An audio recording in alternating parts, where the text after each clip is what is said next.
அன்னைக்கு 143 பயன்படுத்த பொழுது நம்முடைய முதலமைச்சருக்கு இனித்தது. இன்னைக்கு 143 பயன்படுத்தப்படும் பொழுது முதலமைச்சருக்கு வலிக்கிறது என்று சொன்னால் ஏற்றுக்கொள்ள முடியாது.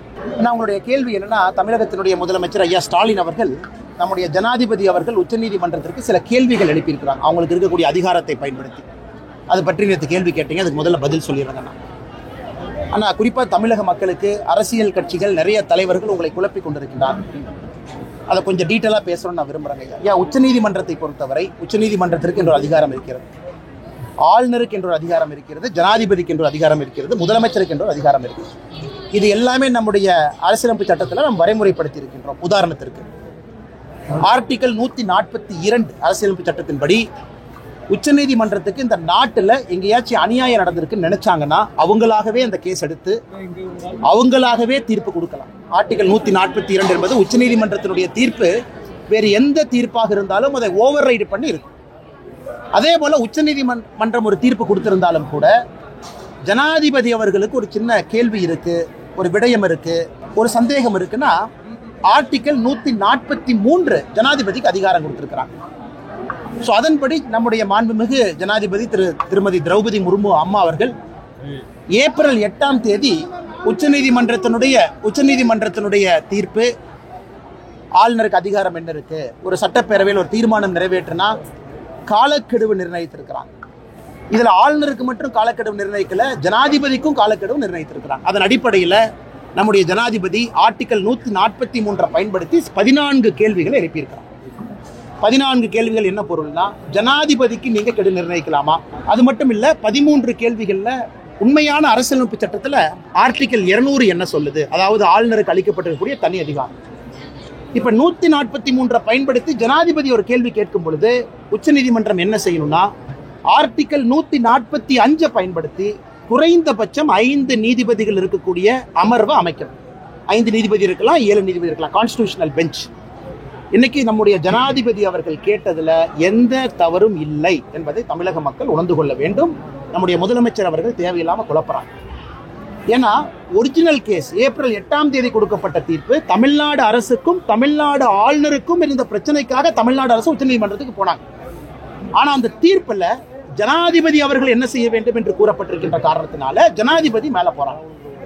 இதை பல உச்சநீதிமன்ற நீதிபதிகள், குறிப்பாக சஞ்சய் கிருஷ்ண கவுல், எஸ்கே கவுல், அவங்க வரவேற்றிருக்கிறார். முன்னாள் உச்சநீதிமன்றத்தினுடைய நீதிபதி எஸ்கே கவுல் அவர்கள் நம்முடைய ஜனாதிபதி அவர்கள் செய்திருப்பது சரிதான், நான் எப்பவோ நினைச்சேன் ஜனாதிபதி இந்த கேள்வி கேட்பாங்கன்னு இப்ப கேட்டிருக்கிறாங்க, எனக்கு ரொம்ப மகிழ்ச்சின்னு சொல்லியிருக்கிறாங்க.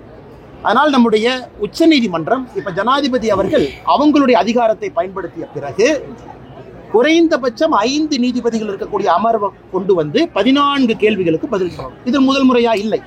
சுதந்திர இந்தியாவில் இதுவரை ஜனாதிபதி அவர்கள் 15 முறை கேள்வி கேட்டிருக்கிறார். 15 முறை நம்முடைய ஜனாதிபதி அவர்கள் 1950க்கு பிறகு ஆர்டிகல் 143 பயன்படுத்தியிருக்கு. இது 16வது முறை. இதையும் நாம் புரிந்து கொள்ள வேண்டும்.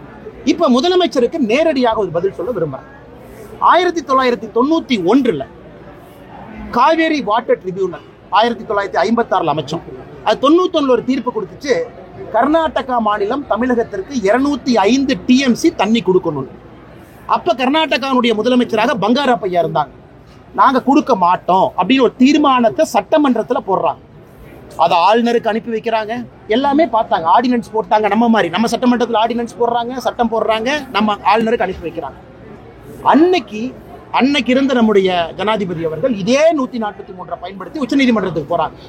கர்நாடகா சட்டசபையில போட்டிருக்கக்கூடிய தீர்மானம் செல்லுமா செல்லாதா? அதனால முதலமைச்சர் புரிந்து கொள்ள வேண்டும், அன்னைக்கு உச்சநீதிமன்றத்தினுடைய 5 நீதிபதி கொண்ட அமர்வு அதெல்லாம் ஸ்டடி பண்ணிட்டு இல்லை, நாங்க மேல இருந்து தண்ணி கொடுங்கன்னு சொன்னதுக்கு அப்புறம் கர்நாடகாவுடைய சட்டப்பேரவைக்கு அதிகாரம் இல்லை, அந்த தண்ணியை பிளாக் பண்றதுக்கு அதிகாரம் இல்லை, அதனால 205 டிஎம்சியை கொடுத்தாக வேண்டும் என்று அன்னைக்கு சொன்னாங்க. அன்னைக்கு 143 பயன்படுத்த பொழுது நம்முடைய முதலமைச்சருக்கு இனித்தது. இன்னைக்கு 143 பயன்படுத்தப்படும் பொழுது முதலமைச்சருக்கு வலிக்கிறது என்று சொன்னால் ஏற்றுக்கொள்ள முடியாது.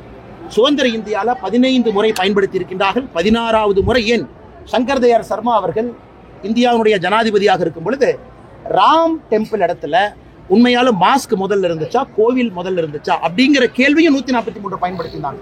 அப்ப உச்சநீதிமன்றம் பதிலளிக்க மறுத்து விட்டாங்க. இன்னைக்கு உச்சநீதிமன்றத்தில் இருக்கு, திரும்ப கேட்கலாம் கேள்வியை ரீஃப்ரேம் பண்ணணும். அதனால் இந்தியாவில் ஜனநாயகம் சிறப்பாக இருக்கிறது. உச்சநீதிமன்றம் அதனுடைய வரம்புக்குள்ள வேலை பார்க்குறாங்க.